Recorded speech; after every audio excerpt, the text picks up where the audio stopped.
സ്ത്രീധന നിരോധന നിയമം പകപോക്കാൻ ഉപയോഗിക്കുന്നുവെന്ന വിമർശനവുമായി സുപ്രീം കോടതി. സമസ്ത മുഷാവറ യോഗത്തിൽ നിന്ന് അധ്യക്ഷൻ ജിഫ്രി മുത്തുക്കോയ തങ്ങൾ ഇറങ്ങിപ്പോയി. നമസ്കാരം. ഈ മണിക്കൂറിലെ ഏറ്റവും പ്രധാനപ്പെട്ട 10 വാർത്തകളുമായി ജനീക ഓൺലൈൻ മോജോ ന്യൂസിലേക്ക് സ്വാഗതം.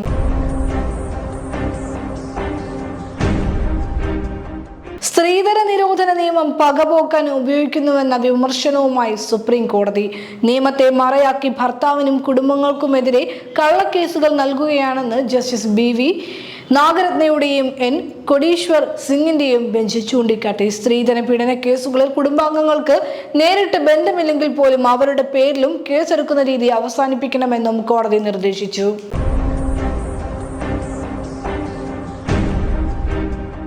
സമസ്ത മുഷാവറ യോഗത്തിൽ നിന്ന് അധ്യക്ഷൻ ജിഫ്രി മുത്തുക്കോയ തങ്ങൾ ഇറങ്ങിപ്പോയി. സമസ്തയിലെ ലീഗ് വിരുദ്ധ ചേരിക്കാരനായ ഉമർ ഫൈസി മുക്കം നടത്തിയ അധിക്ഷേപ പരാമർശത്തെ തുടർന്നാണ് ജിഫ്രി മുത്തുക്കോയ തങ്ങൾ കുപിതനായത്. അധ്യക്ഷൻ ഇറങ്ങിപ്പോയതിന് പിന്നാലെ ഉപാധ്യക്ഷൻ മുഷാവറ യോഗം പിരിച്ചുവിട്ടു.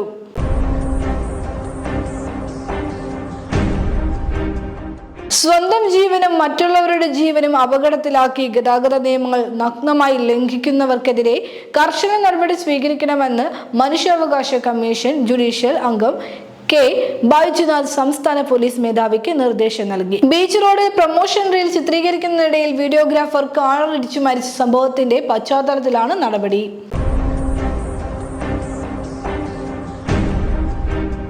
തൃശൂർ വെള്ളിക്കുളങ്ങരയിൽ വനവിഭവങ്ങൾ ശേഖരിക്കാൻ പോയ ആദിവാസി സ്ത്രീയെ കാട്ടാന ചവിട്ടിക്കൊന്നു. ശാസ്താംപൂവം സ്വദേശിയായ 71-കാരിയെയാണ് കാട്ടാനയുടെ ആക്രമണത്തിൽ പരിക്കേറ്റ് മരിച്ച നിലയിൽ കണ്ടെത്തിയത്. പരിശോധനയിൽ തൃശൂർ ശാസ്താംപൂവം ആദിവാസി നഗർ കാടാർ വീട്ടിൽ പരമേശ്വരന്റെ ഭാര്യ മീനാക്ഷിക്കാണ് ദാരുണാനന്തം സംഭവിച്ചതെന്ന് കണ്ടെത്തി.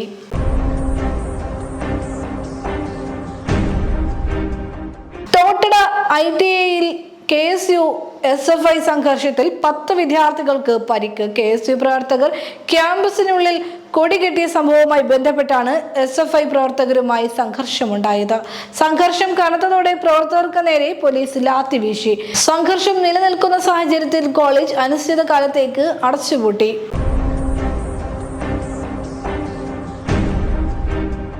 സ്ത്രീകൾക്ക് മാത്രമല്ല പുരുഷന്മാർക്കും അന്തസ്സും അഭിമാനവും ഉണ്ടെന്ന് ഹൈക്കോടതി. ലൈംഗിക അതിക്രമ കേസിൽ നടനും സംവിധായകനുമായ ബാലചന്ദ്ര മേനോന് മുൻകൂർ ജാമ്യം അനുവദിച്ചുകൊണ്ടായിരുന്നു ജസ്റ്റിസ് PV കുഞ്ഞികൃഷ്ണന്റെ പരാമർശം.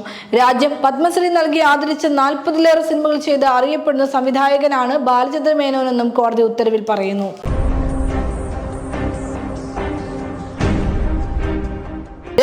രൂപ തിരിച്ചടയ്ക്കാത്തതിൽ ലോൺ ആപ്പുകൾ ഭാര്യയുടെ നഗ്നചിത്രം പ്രദർശിപ്പിച്ചതിൽ മനം നൊന്ത് ആന്ധ്രാപ്രദേശിൽ യുവാവ് ആത്മഹത്യ ചെയ്തു. ലോൺ ആപ്പ് ഏജന്റുമാർ ഭാര്യയുടെ ഫോട്ടോകൾ മോർഫ് ചെയ്ത് സുഹൃത്തുക്കൾക്കും കുടുംബാംഗങ്ങൾക്കും അയച്ചു കൊടുത്തതിൽ മനം നൊന്താണ് 25-കാരനായ നരേന്ദ്ര ജീവൻ ഒടുക്കിയത്.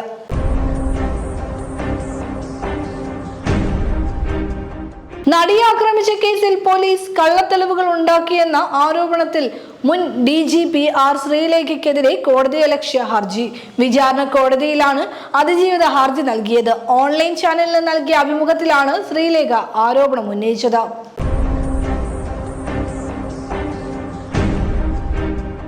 ആലപ്പുഴ കളർകോട് വാഹനാപകടത്തിൽ മെഡിക്കൽ വിദ്യാർത്ഥികൾ മരിച്ച സംഭവത്തിൽ ഹോസ്റ്റൽ ജീവനക്കാരും ഉത്തരവാദിയെന്ന് മരിച്ച എടത്വ പള്ളിച്ചിറയിൽ ആൽവിൻ ജോർജിന്റെ അമ്മ. ഹോസ്റ്റൽ ജീവനക്കാരുടെ അനാസ്ഥയാണ് എല്ലാത്തിനും ഇടയാക്കിയതെന്ന് ആൽവിന്റെ അമ്മ മീന കൊച്ചുമോൻ വാർത്താ ചാനലിനോട് പ്രതികരിച്ചു.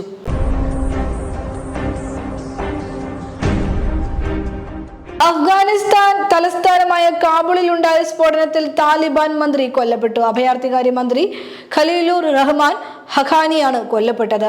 കാബൂളിലെ മന്ത്രാലയത്തിലാണ് ബോംബ് സ്ഫോടനം ഉണ്ടായതെന്ന് AFP റിപ്പോർട്ട് ചെയ്തു. സ്ഫോടനത്തിന്റെ ഉത്തരവാദിത്തം ആരും ഇതുവരെ ഏറ്റെടുത്തിട്ടില്ല.